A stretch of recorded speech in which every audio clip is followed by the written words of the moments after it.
അസ്സലാമു അലൈക്കും. പുതിയൊരു വീഡിയോ ആണ്. പഴവും പഞ്ചസാരയും ഒക്കെ ഇട്ട് നന്നായി ഓട്ടച്ച് സാധനം അങ്ങനെ മിക്സായി വരുമ്പോൾ അതിലേക്ക് വറുത്ത് വെച്ച അവൽ, നെയ്യിലിട്ട് വറുത്ത് വെച്ച അവൽ, പിന്നെ തൊലി കളഞ്ഞ കുറച്ച് കപ്പലണ്ടിയും. നമ്മൾ ഉണ്ടാക്കാൻ പോകുന്ന വിഭവം നിങ്ങൾക്ക് മനസ്സിലായിട്ടുണ്ടാവും. അവൽ മിൽക്കാണ് ഇത്. സ്പെഷ്യൽ അവൽ മിൽക്കാണ്, നാടനാണ്. നമ്മുടെ ഹോട്ടലിൽ ഉണ്ടാക്കുന്ന പോലെയല്ല.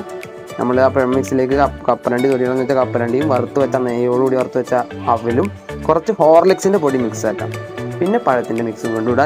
ലെയറായിട്ട് ഇടുമ്പോഴാണ് അതിൻ്റെ ഒരു ടേസ്റ്റ് നമുക്ക് കൃത്യമായിട്ട് കിട്ടുക. അങ്ങനെ വീണ്ടും ഹോർലിക്സിൻ്റെ പൊടി ഇട്ട് ആ ലെയർ ഒന്ന് സെറ്റാക്കുമ്പോഴാണ് നമ്മുടെ പ്രധാനപ്പെട്ട തണുത്ത പാലങ്ങ് ഒഴിക്കുക. ഈ പാലങ്ങ് ചെല്ലുന്നതോടുകൂടി നമ്മൾ ഈ ലെയറായിട്ട് വെച്ചിട്ടുള്ള അതിൻ്റെ ടേസ്റ്റ് അപ്പോഴാണ് നമുക്കറിയാം. ഇത് കുഞ്ഞുമ്മ ഉണ്ടാക്കിയതാണ്. ഞങ്ങളെല്ലാവരും ഉണ്ടാക്കി കഴിച്ചു. അടിപൊളിയാണ്, നല്ല ടേസ്റ്റാണ്. നിങ്ങൾക്ക് ഇഷ്ടപ്പെട്ടെങ്കിൽ ലൈക്ക് ചെയ്യുക, ഷെയർ ചെയ്യുക, കമൻറ്റ് ചെയ്യുക, സബ്സ്ക്രൈബ് ചെയ്യുക.